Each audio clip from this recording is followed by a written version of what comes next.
Welcome to the Decentralized Mind podcast. I am your host, Emmanuela, and today I have the pleasure of interviewing Jeffery Hartford, who is a massage therapist, has been in the fitness and wellness industry for a long time, and has also been diving into quantum biology, light, and circadian rhythms. We have an absolutely incredible conversation split into two pieces, and you are currently watching part one.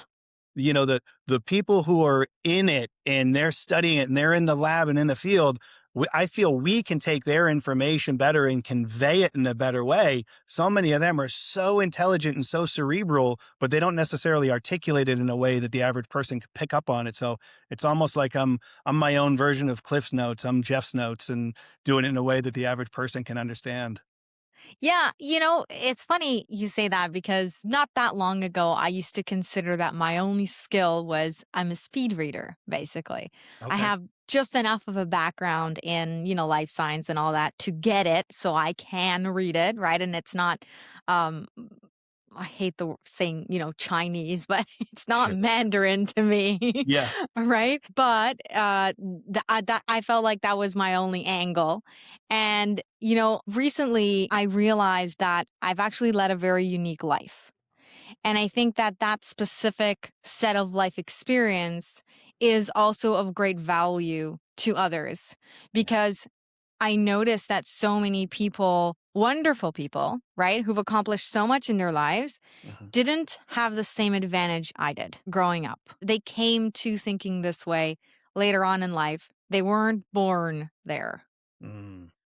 So I think, our lived experiences are probably even more valuable than our ability to be a conduit or be a Coles Notes. Great point. That's a really good point because it's our lived experience is our story. And I believe we all have, at minimum, a single book in us. At maximum, it could be infinite. But our story is not ours to keep, it's ours to tell and ours to share.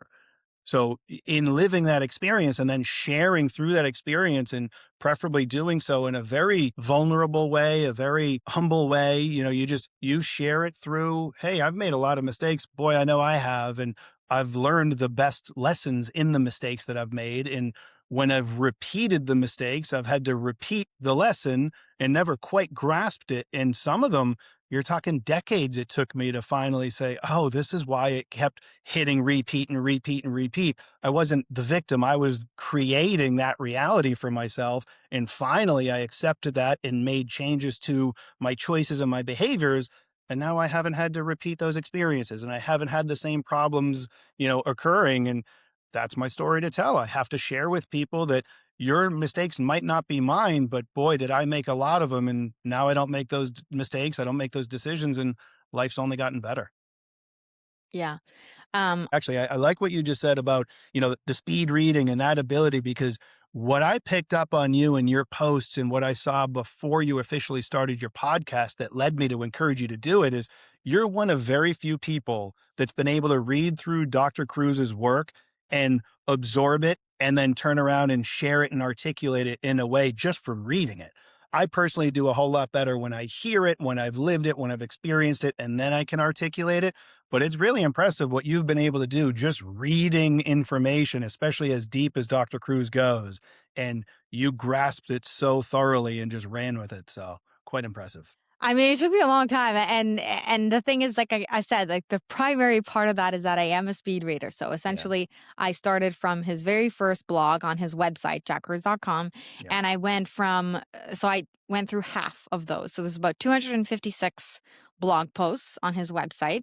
I tried to print them on paper before resorting to using my daylight computer. At first, before I had the daylight, I was on the e-reader, and then I switched to the daylight because the text is so tiny. But it was over 1,000 pages. I was like, forget it. I'm not going to print it. Yeah, that's a lot. That would have been a massive book. But I went halfway through that, blew through it, got some of it, maybe 1/3 of it, let's be honest, right? I grew up with no exposure to tech My Mhm. mom was afraid that I would be brainwashed. So no TV, no music other than classical music. And even that was like few and far between.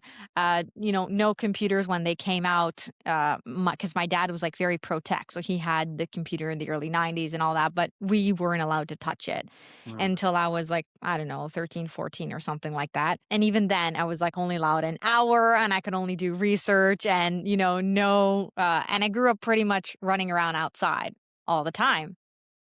Yep. And so reading was my thing. Like, I learned everything in life through reading because I led such a sheltered existence from my mom. Like, I was homeschooled for most of my life. Um, so my whole life was through reading. And I used to always get this response from people who were older than me, especially in the horse world, because I'm very much into horses, Mhm. that they would be like, well, you don't know because you've only been around horses for so long. And I was like, oh, but I read it. And they're like, "That's not the same." And I'm like, "Well, you don't know me." That's great. Well, there's definitely something to be said for that, right? Like Yeah, there is. this concept. What I like to do personally is bridge the gap between the semantic knowledge, whether I read it or heard it from somebody else, and then go apply it and get the experience. When we can bridge that gap and we see the outcomes consistently, that's when we really start to get to a level of expertise. As we were saying before, this dynamic that we're in of leaving what I call the disempowerment paradigm and coming into the empowerment paradigm, we're getting away from just deferring to the expert because what made them experts anyway was repetition of semantics. Very few of these real experts have lived experience. It comes out after the fact that we repeat the same thing over and over and over. But when you apply that, the outcomes are awful, especially from a health perspective. So when we learn it semantically and then we apply it and practice it, if we can be honest and think from first principles and say, well, wait a minute, I'm practicing this, but my outcomes are terrible. Let's go back to the drawing board and ask, why is this, why are my outcomes so bad if I'm doing what I was told to do? And that's where it's amazing. It sounded like your folks were well ahead of the schedule because now it's so common with homeschooling and getting away from tech because we understand just how harmful tech is to biology, at least on the level that we have it at this stage, right? Kids staying up all night and adults for that matter as well, staring at that blue light, having the flicker behind the scenes, wondering why they wake up so tired, even if they get their 8 hours of sleep. You know, we're closing in on that time of year now where we have more and more and more daylight. So, all right, we'll get to a point that there is a little less darkness at night, more daylight during the day, but very few people are actually out in it enough to get the real benefit of the light and then experience the darkness. And so few people actually experience that darkness that's where we see the real harms coming. Right. So you didn't have that. You had your book instead of staring at a screen. And that's a wonderful thing. I'm curious, do you find that helped you from a health perspective? Did that help as a kid not having that? I think it's the only reason why I survived being a strict vegetarian for 26 years. Yes. So I was raised vegetarian. So I never even had an egg until I turned 26. Wow. And that cost me dearly. And if, most people looked at me and were like, oh, you're so healthy because we never ate out. My parents didn't even want us to eat at families' homes most of the Mhm. time because they were worried about the ingredients. Everything was homemade from scratch. There was no processed anything. Um, but I was missing a huge portion of nutrients. Yeah. And I paid the price for that in many, many, many ways. And I think that the only reason why I survived was because I had no exposure to tech for so long. Yeah. That makes total sense. And that's interesting too, because I talk to my kids about this all the time. I've got 3 kids. My oldest is a junior in high school, middle guy's in 8th grade, and my little guy's only in 1st grade. But I talk to them all the time. There are things that they see me do that I don't force them doing it. I encourage them to follow suit. But just because I'm doing something and I feel it's right, in the long run, it might not prove to be right. I might not be doing things perfectly. So I can admire your parents' conviction to doing what they believed was right. But if they did a little more first principles thinking and realized the real benefits you were missing out on, just brain development, right? Of missing out on those fats from that egg yolk or the DHA, EPA from fish if you were strictly vegetarian. But we live and learn, right? Oh yeah, for sure. And I can't say I do that with my kids. They're little. They're 3 and 7 going on 4 and 8. Yeah. And I have certain rules that I don't break because I got into this because of my daughter. My older daughter was an insomniac. She didn't sleep for more than 2 hours max at a time Wow. since she was born pretty much. And I found Dr. Cruz when she was 5. And Okay. I was kind of just like I had such a long list of my own issues since I hit puberty, basically as a preteen, and I also was an insomniac for like 10 years, and still was when she was around. But then I had my second kid at that time. She was 5. I was nursing my second one, and I don't remember exactly how old she was. I think she was less than 1. Yeah, something like that. And I was just like, I just want to sleep. Yeah. That was my only goal. I can understand that. Now I'm curious then, were there things that your older daughter was doing that you were able to identify and change and that helped? Or was it more of a mitochondrial thing? Because we know moms pass on the mitochondria. If you were dealing with those issues too, did you still have healing to do and then help her heal her mitochondria that way? Well, I had so much healing to do because this was before any of this. So the only thing I had moved from is I moved from, being vegetarian to being really heavily into Weston A. Price. Particularly what I got from that, which apparently is not what most people get from that, was the seafood. I ate a ton of fish and seafood Uh-huh. on a regular basis, and a lot of organ meats.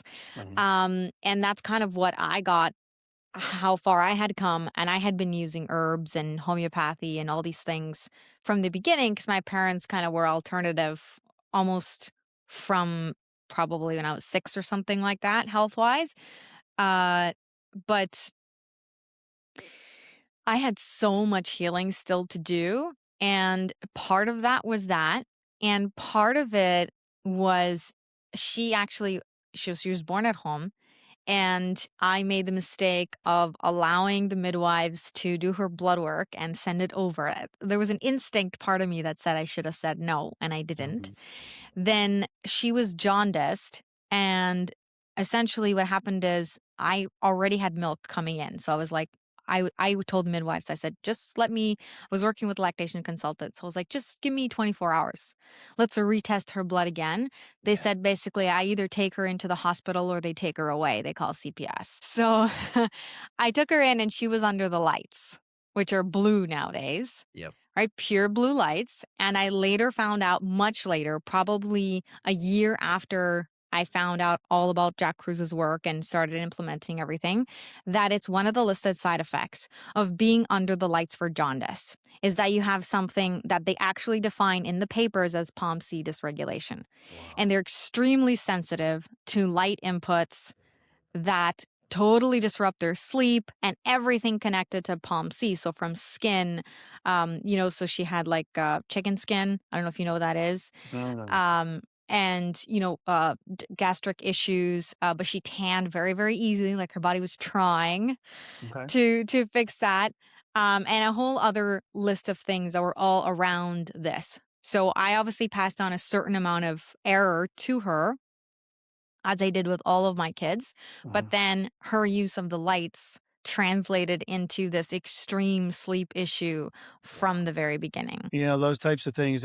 I try to remain optimistic, but I'm also very much a realist. When those stories get told over and over and over, and allopathic medicine doesn't change it's so concerning. I mean, I just had that conversation with somebody not too long ago about jaundice and using blue light. And I mean, that goes back to what I was alluding to before, right? When people just learn something semantically and just keep repeating it without evaluating what are the outcomes and is this good? Can we do something different? Can we try to figure something else out? Allopathic medicine is so good about just hitting repeat without worrying about the outcome and trying to do something better, right? I mean, Well, it's interesting you say that because actually the original treatment for jaundice was cages. I'm sure you've seen this. Maybe you have the book, I know I have it, the Handbook of Photomedicine. yeah. The original treatment was they would have set cages at high elevation, as high up above the ground as possible in hospitals, where they would put the babies in there and hang them, Hmm. out the window. So naked Yep. in just a diaper so they would get the sun. That was the first treatment for jaundice. Then they began using regular full spectrum lighting. So it wasn't technically full spectrum, right? Yeah. But it was more had more of the red and infrareds in there, and that's what was used. And then more recently, they switched it over to pure blue. Crazy. So it was a movement. What was the timeline? Because I know the heliotherapy approach is early, late 1800s, early 1900s, and it was so effective and being used very effectively for treatments of like tuberculosis and such. And it was all Rockefeller medicine and the Flexner report that got us away from all of that. So I'm curious when were they using more of a full spectrum lighting versus the sun and then transition to the blue? I'm not sure. I'd have to check. I don't remember. Yeah. It was something I ran into by accident when I was reading about, um, I don't remember what it was. I think I had asked a question about jaundice on the forums, and then that led me to one paper and then another paper, and that's kind of how I found that out. Yeah. Yeah, because it's interesting. You bring up a really good point. I mean, what I allude to in terms of allopathic medicine being really good at consistently doing the same thing, even though it doesn't bear out good results, you go back far enough, it's quite the opposite. They went away from things, natural things that were working to get us to shift into the whole pharmaceutical paradigm and taking, petroleum to then make pharmaceutical chemistry remedies and make that the hard science that we have to follow. And if you do anything outside of that, it's witchcraft and woo woo and demonized. Yet that stuff still It's works. both though, because if you really go back, well, Flexner report, whatever, pre all Yeah. those things in medicine, you do have a ton of use of very toxic compounds because they had Yeah. no understanding, Oh, right? for sure. Fair They point. used some herbs, which they got from wherever, and also by and large, typical medicine as far as a, pioneer perspective or France, England, we're not looking at indigenous medicine because that Yeah. didn't use toxic compounds at all. Yeah. But they were really heavily into either bleeding or um, whether it's good or bad in certain situations. And a lot of extremely, arsenic, lead, Yeah. mercury was the standard. And most people died. And even then, like there's a book that I had read, when I was a kid and I was just reading. And it was based on historical facts in France on how doctors that preferred to use herbal remedies were looked really down on and often went after by the royal I don't know, whatever you want to call them, police or governing bodies, and that was very much frowned upon, and they wanted them to bleed, to use lead, mercury, arsenic, whatever it was. So it's there's Yes. more dirt in history than most people like to dig up. Oh, for sure.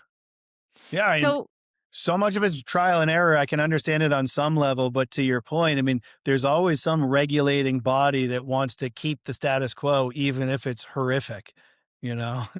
yes, and the thing is, centralization began with what I call post conquest civilizations. Mm, And post conquest civilizations go back way back. Even the Egyptians were post conquest, right? The wealthy pharaohs, and which is the reason why people love to point that out as a source of, hey, we had Lyme disease back then. I was like, yes. And the ones that lived indoors right? Yeah, with Jack talks about clothes. that a lot.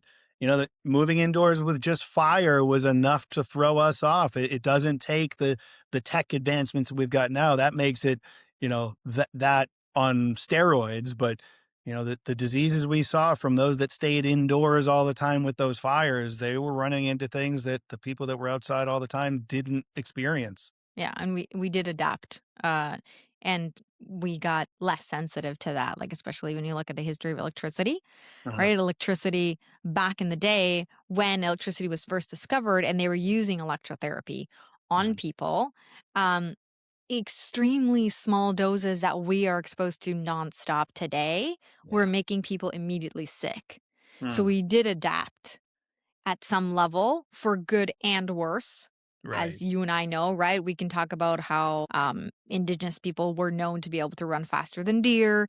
and all of these things that we have lost due to the introduction of very small doses of electricity, but we're still alive and we're still relatively healthy. We just may no longer be, let's say, superhuman. Right.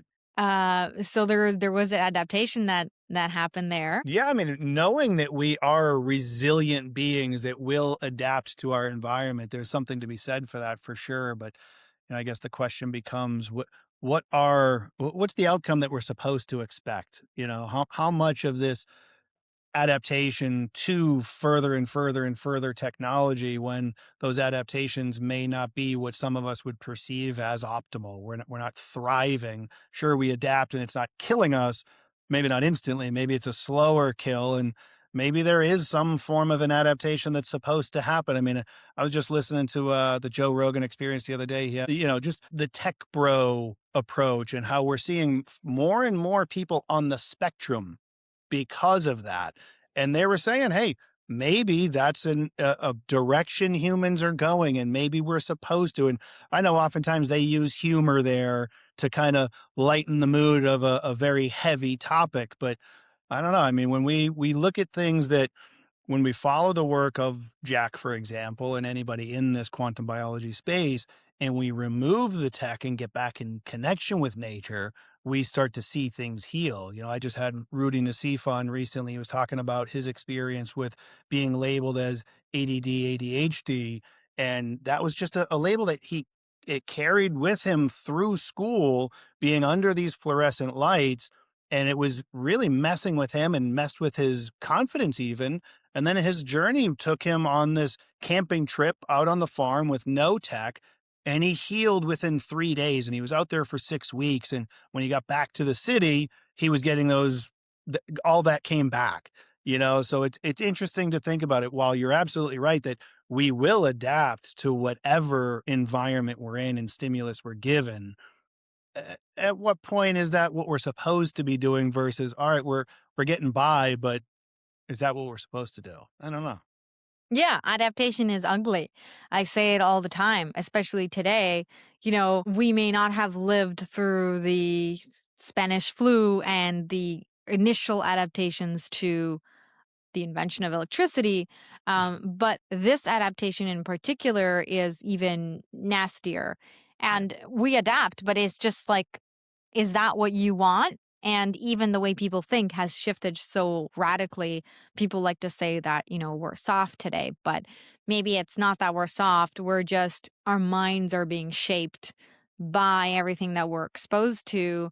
And it's intentionally creating this, and this is the adaptation. People Mhm. who, like you said, we said we're seeing more and more people move towards, let's say, empowerment. I call it power, and yeah, that's great. More people are realizing that it's been so extreme. The contrast is so great that they're now moving back towards nature, back towards eating more traditional ways, and et cetera, et cetera, et cetera. In general, whether they understand light and quantum biology or not, people in general are resonating more and more with that.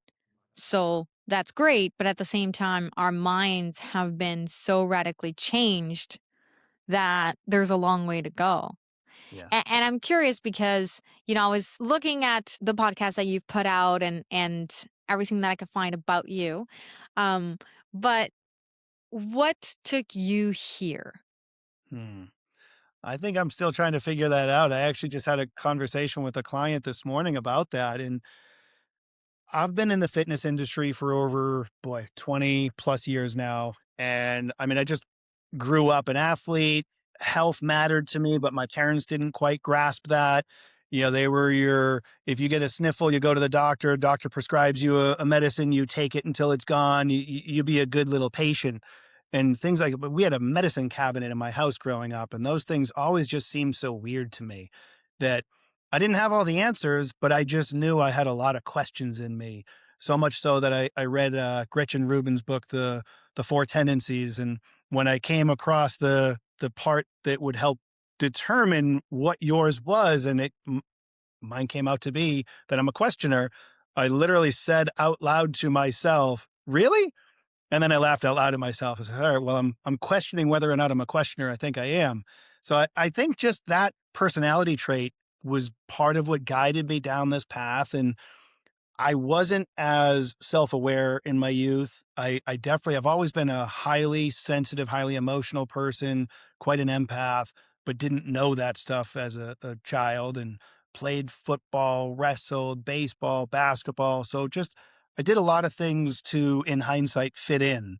And I started drinking alcohol at much too young of an age, and that was my lifestyle for a long time, and it took its toll. And I don't know. I think somewhere along the way, the questioner in me remained, and I started to kind of push back on myself and question what it was I was choosing to do, question my own path. And as I made changes and I bridged that gap, as I alluded to before, of semantic knowledge with experiential knowledge, I recognized that repeating the cycle I was in was only making my situation worse and making problems arise.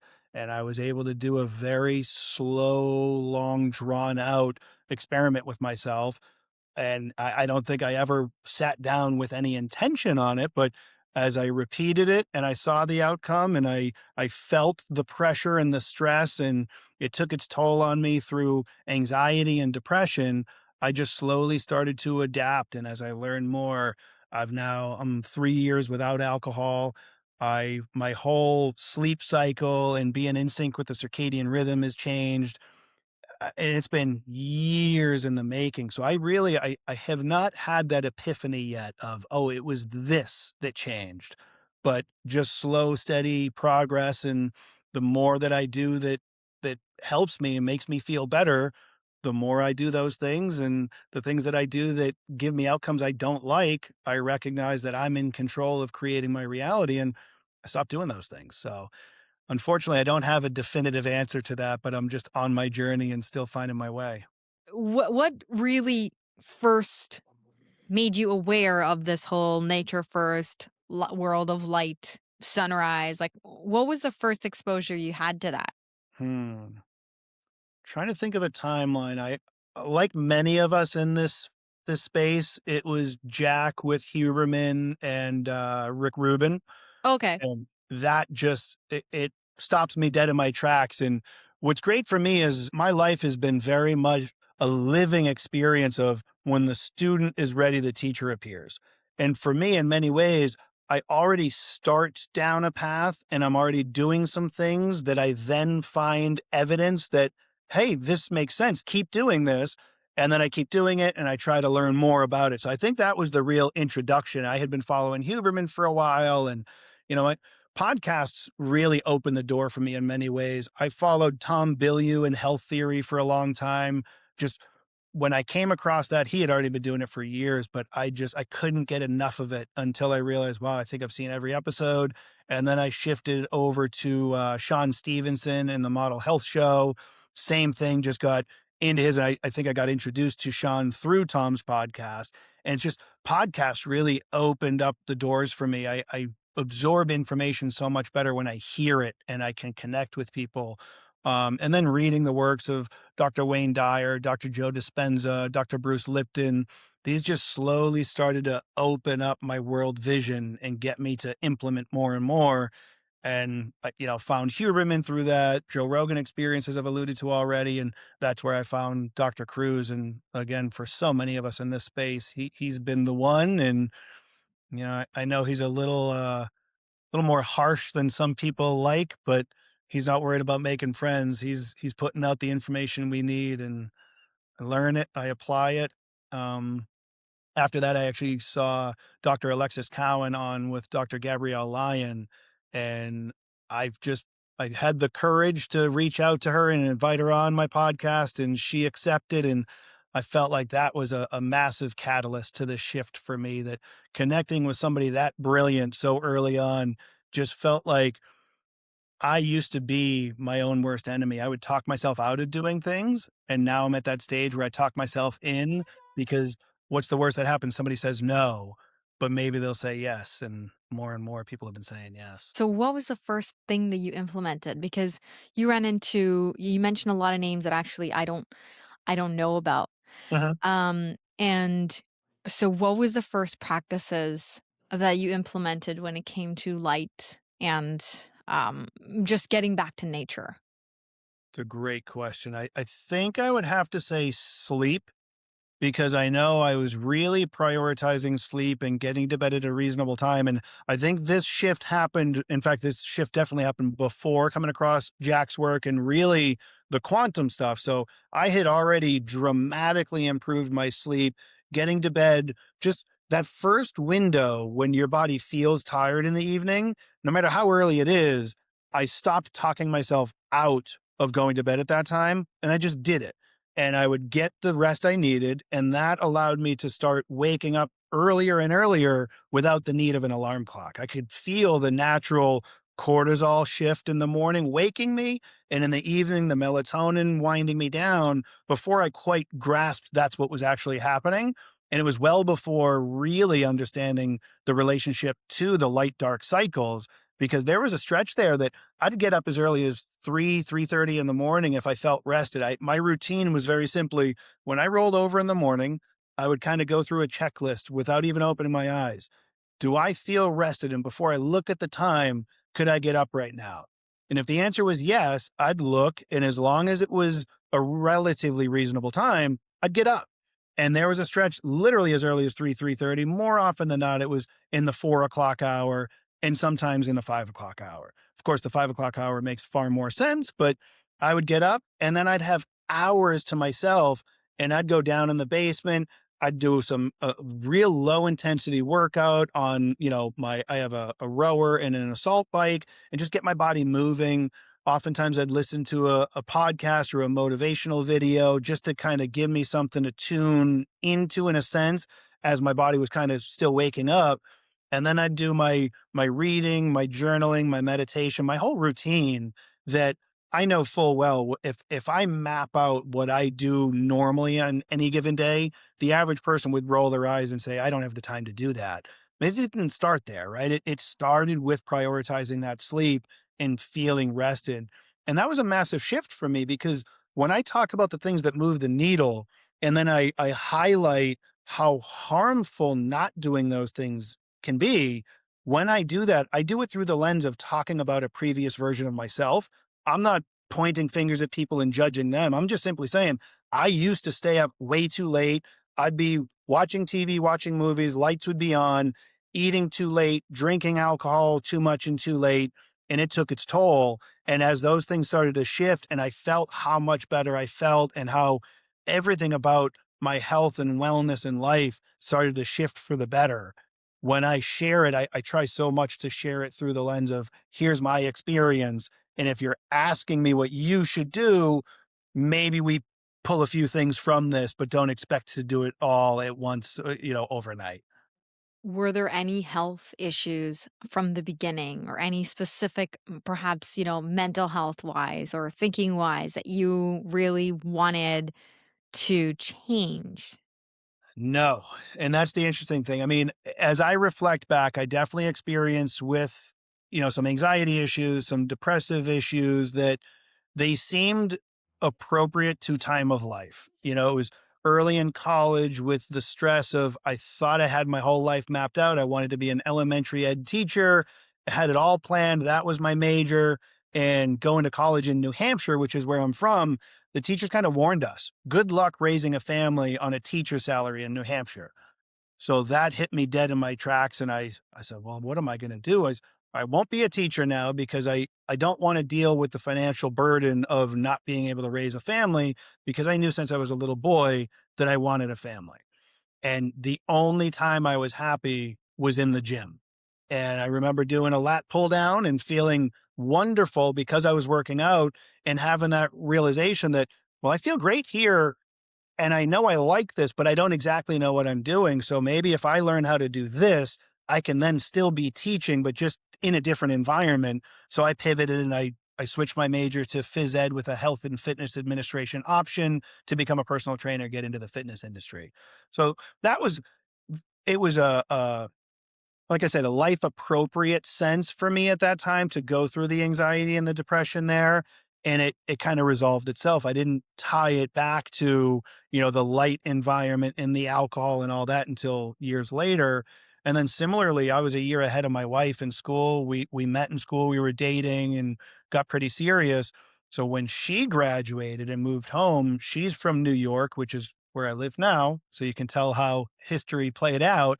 But we had that window of time of a long distance relationship and a lot of unknown. So there was another anxiety issue there of what are we going to do? How's this going to work out? So again, it was appropriate to that stage of life with a lot of the unknown, but there was still a lot of variables that I now understand through this quantum space that played into that. But more of a direct answer to your question, no, there wasn't any health thing that I was specifically going through that I said, okay, I need to change my life to change this. But very interestingly, years after already changing and getting healthier, yeah, I used to deal with sinus infections and things like that pretty chronically, especially when I lived home with my folks.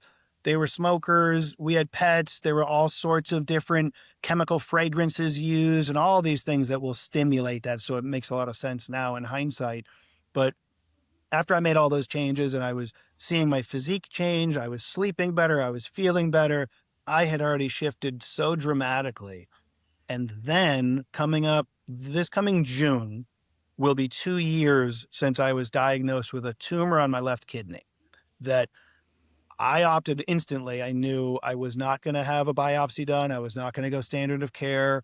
I genuinely felt that this was a gift to me, that this was my opportunity to lead by example and show everybody else what the human body is capable of doing.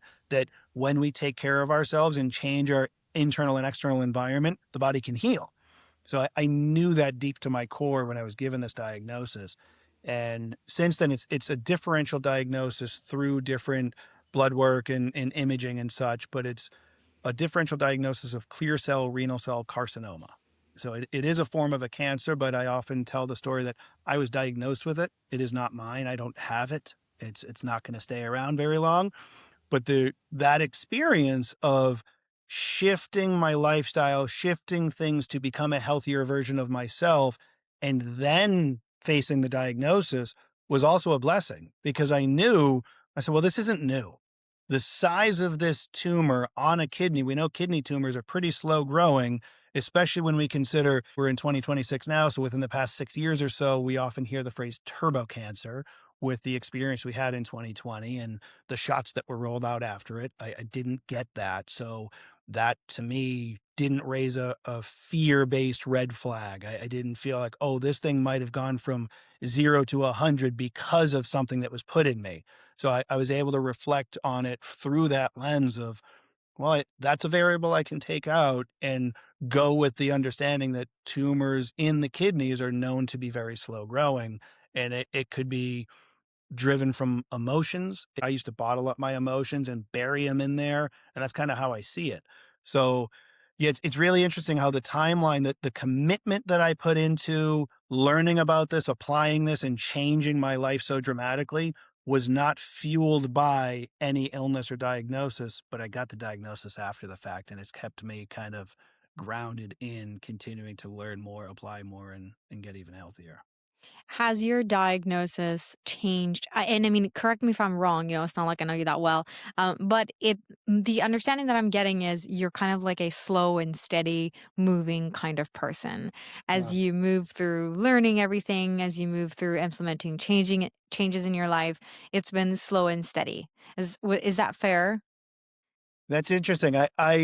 I can totally see where that's what you get from the way I deliver it. I don't know that my family and friends from youth would categorize me as that because I've always been a very passionate, emotional type of a person. So when something passes my test, I would say, yes, you're spot on. And I like that you picked that up through my delivery. But to the people in my immediate life, intimate life, to them, it could very well be that I'm go, go, go, go, go. Because for me personally, it is slow and steady, and things have to kind of pass my test before I then share it with people. And the way I would share it with my passion when I was younger, I didn't need the real thorough understanding to convey it to somebody. As soon as it passed my test, I wanted everybody to do it because I wanted to save the world and I wanted everybody to be healthy with me. And as you may know, if you've experienced something similar, you shove that information on somebody that didn't ask the question, you're pushing them away. And I learned that the hard way over the years. So now I'm a little slower to convey the information to people, but I'm far more thoughtful about the delivery and I make sure that I have a thorough understanding of it before I deliver it. So, yeah, I think it's a fair assessment to say I'm pretty slow and methodical at this point, and it's I'm in it for the long haul, you know. Okay. That's very interesting, and I have multiple questions around that. But first, I'm gonna go for the follow-up question about whether or not your diagnosis has spurred you to speed things up. Like, have you? I mean, my understanding is you live in New York. Do you live in the city? Do you live in the mountains? Like, I don't know where you live. Yeah, I'm about an hour and a half outside of the city, so the city folk, as you if you will, refer to us as upstate, even though there's another 6 Right. plus hours north of us. But yeah, I mean, it's there's a lot of trees around, there's a lot of parks around, there's a lot of farms around, and I love everything about that. So it's easier to be able to be connected to nature here than if I was in the city. Right. So this diagnosis, of course, I don't know what you've implemented or if you've kind of done it all or, whatever it is, but has it spurred you to kind of go even deeper and do even more? Or are you like, I'm on the same path. I don't identify it anymore. I'm just going to keep going steady. Yeah, that's a great question. I'd say a little bit of both. I mean, there's things that I know I already changed that I know they're working. They're gonna work no matter where we are, whether we've had a diagnosis or not. You know, circadian rhythm, sleep cycle, eating local, seasonal, whole foods. Although, when I talk about the things I do and how important they are, I always preface it with, I'm not perfect. I don't do these things 100% of the time. I will, and people almost laugh at me and mock me when I say what I will indulge in and how often I do it. So I don't want to make it sound like I'm not committed, I just like to be as transparent as possible. So I'll indulge in some chips and things like that. I don't have much of a sweet tooth, but if I'm in the mood, I'll have it. And I mean, those types of things are chips I might have a couple times a month, sweet a couple times a year. But for the most part, I try to be very mindful about eating local, seasonal, whole foods, all those types of things. But yeah, for sure, after the diagnosis, it created another sense of urgency for sure. Like, okay, you've already done a lot of really good things. And to my core, I knew I'm on the right path and that I'm not going standard of care. My urologist wanted me on the operating table 2 weeks later, said, we have to get this out. He didn't want to do a biopsy because he just wanted to remove it. I didn't want to do a biopsy because I didn't want to deal with the risk of, seeding as they take it out, but don't get all of it out. And then we deal with other issues and risks that come with it.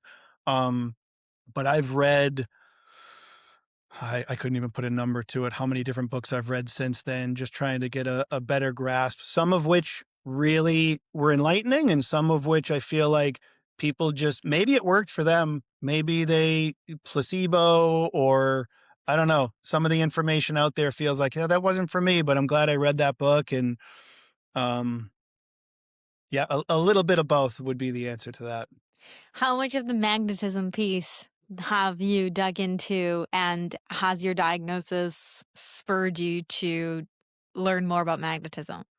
Yes, not as much yet. I would say of the light water magnetism, the magnetism is on the tail end of that, but not for any particular reason. Just light made the most sense to me at the beginning to dive deeper into. It made a lot of sense to me. And I think this is my nature too, that I don't neglect things that come harder, but I will get to those later. I'll make sure if I already have a decent understanding of something and I learn that it's even more important than I realize, I'll dig into that first and get a more thorough understanding. And it's just listening to Jack, listening to Alexis, and so many people in this space, and Carrie Bennett's another, Sarah Kleiner. There's so many, and I'll stop there because I don't want to offend anybody by not saying their name. There's so many that when I hear it, it just gets me to understand it on another level. And the magnetism aspect, I'm getting a better understanding of it at this point. but that definitely was a little harder for me to grasp early on. Thank you so much for tuning into this podcast, and be sure to catch part 2 on Jeffrey Hartford's podcast, Coach's Corner.